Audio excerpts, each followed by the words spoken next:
कारण क्या है? दधीचि ऋषि के पुत्र है पिप्पलाद जी, और पिप्पलाद ने बड़ी भारी तपस्या करी है।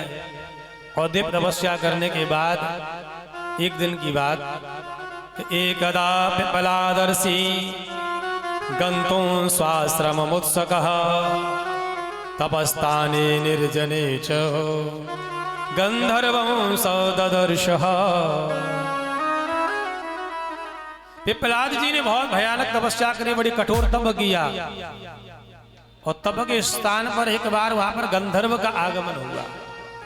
ये जो धर्म के तीन चर टूटे उसका कारण क्या है, आप लोग ध्यान से सुनो। गंधर्व को देख करके आज पिप्पलाद के मन में आया कि संसार की लीला भी कुछ अच्छी है, तो थोड़ा इसका भी आनंद लेना चाहिए। आज पिप्पलाद ने मन विचार किया, चलने लगे, और चलते चलते महाराज बहुत समय बीत गया। एक जगह भ्रमण करते हुए चले जा रहे थे, तो मार्ग में चलते हुए वहां पर कुछ सरोवर के किनारे कुछ देवियों को स्नान करते देखा। तो उनमें एक पद्मा नाम की कन्या भी स्नान कर रही थी। और उसके बाद में आज पिप्पलाद ने वहां के लोगों से पूछा, भैया ये किसकी बेटी है?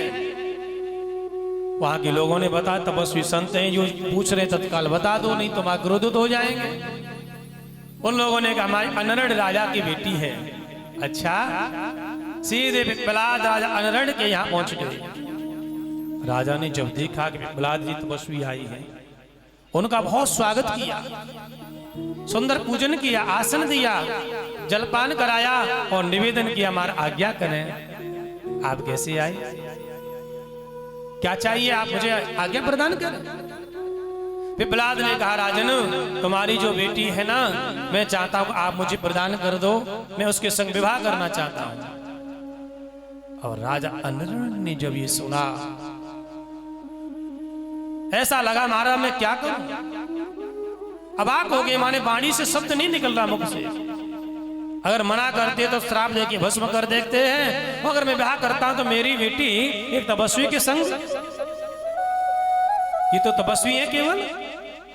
असमंजस में है राजा अनरण्य, चिंतायमान हो गए। और बड़ी देर हो गई तो पिप्पलाद ने कहा, राजन क्या सोच रहे हो? वो नहीं नहीं, बस आपकी आज्ञा का पालन।